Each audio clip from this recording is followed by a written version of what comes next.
Hey everybody, thanks for watching my blog. Thank you to Denise Meduli-Williams for putting this together. It is awesome.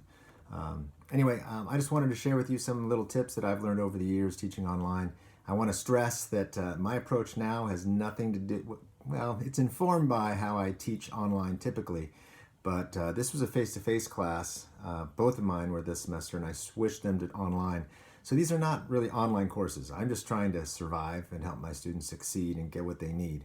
I'm really just focusing on getting those learning objectives met. I'm making sure that they're satisfied with their experience, they're not stressed out, that they're doing the work. But I'm trying to be as flexible as possible. I'm not trying to beat myself up or them up, adding extra work, assuming they have extra time, because translating a face-to-face class, just the assignments to online, was a ton of work. So I'm just going to walk you through how I do things here. On a lot of this I learned when I first started teaching online. I went to a couple workshops and conferences and I learned a ton. And a few of the big takeaways I'll be sharing with you today. A couple things that I think are really important. First things first is have in your discussion board a question space where students can ask you random questions about whatever, as long as they're not private. And I make sure I let them know, if you have a private question, please email me. This cuts down on lots of unnecessary emails, and it helps students help each other, so they see each other as resources.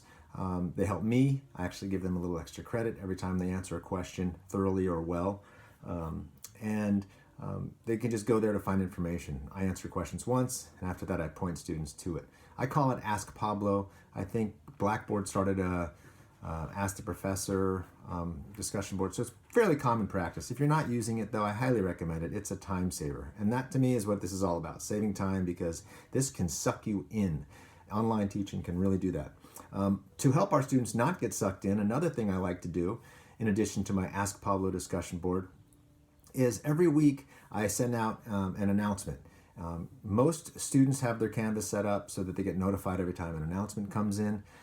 They get it via email as well. And I think faculty can select that feature as well, to have students emailed the announcements when they are posted. I don't recall right now. You can also email them. I used to. I stopped doing it, but at the beginning of the transition, when I wasn't sure how they were getting their information, I was emailing them a copied document of the announcements, as well as posting the announcements. So in the announcements, I post a little video. You might have seen it, where it's just a casual, friendly hello. As things have gotten busier, I just do one for my classes, and I just a generic thing. Sometimes my daughter shows up in it. Sometimes my dog shows up in it. It's just fun and light, and it shows me hanging out at my house.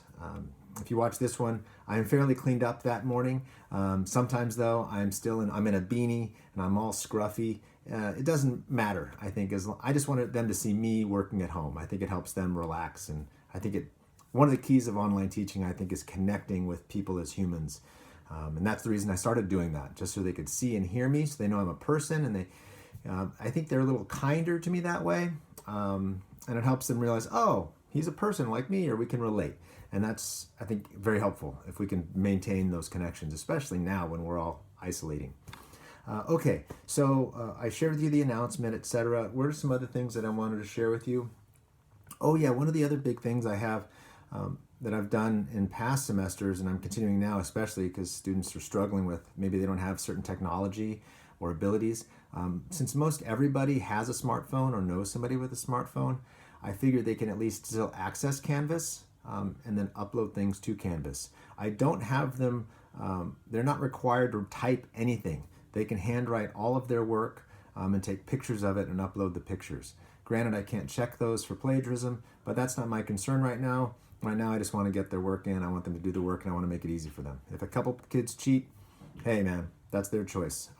But I'm just trying to be there for the students that really want to make it work. I'm trying to do whatever I can to help them do that. So photos of work, that's in the assignments. When you're creating a new assignment, you just can check what type of file do you want. I pretty much say anything. One little asterisk, Google Docs are great, and they can put a link to a Google Doc. I don't do that in my classes regularly, because you can edit a Google Doc anytime you want. So they could upload it a week ago. I don't check it for a week, and they know that, so they can fix it up. They can edit it together later and before I get to it. So anyway, maybe that goes against what I was just saying about being flexible and trustworthy, but as I said, I accept Google links now. All right, so just some other tips for you. I think I'm looking at my screen right now so I can share some of the stuff that I like to do. My home screen is set up for just my course, and I give some links to some important documents and other things. See, there's my daughter. She's showing up for this video. Say hello, Josie. Hello. She's 7 going on 8, and she's definitely a clown. Yeah. Yeah, I don't think they can see the rabbit ears. Yeah, okay. Ciao. Can you close that, please? Sorry. Anything else I wanted to highlight for you? I don't know that there really is, but I am open to chatting with you. If you have a question for me, shoot me an email, and we can talk. If you'd rather talk, email me your phone number, and I'll call you back. My email, of course, is pmartin@sdccd.edu. I'm the guy whose email comes up as Paul Martin, but I go by Pablo. You probably figured that out by now. Gosh, I thought there was more I wanted to share with you, but this video is already 6 minutes long. I'm just trying to help you out, share some tips and tricks. Anything else I can think of? Probably, but this is good enough. COVID-19, we're in pandemic crisis mode. Good enough is good enough. All right, peace out, you all. Take care of yourselves, and hopefully you are enjoying or got to enjoy some of this wonderfully warm weather we got in springtime. And happy May Day, May 1st. Go, baby.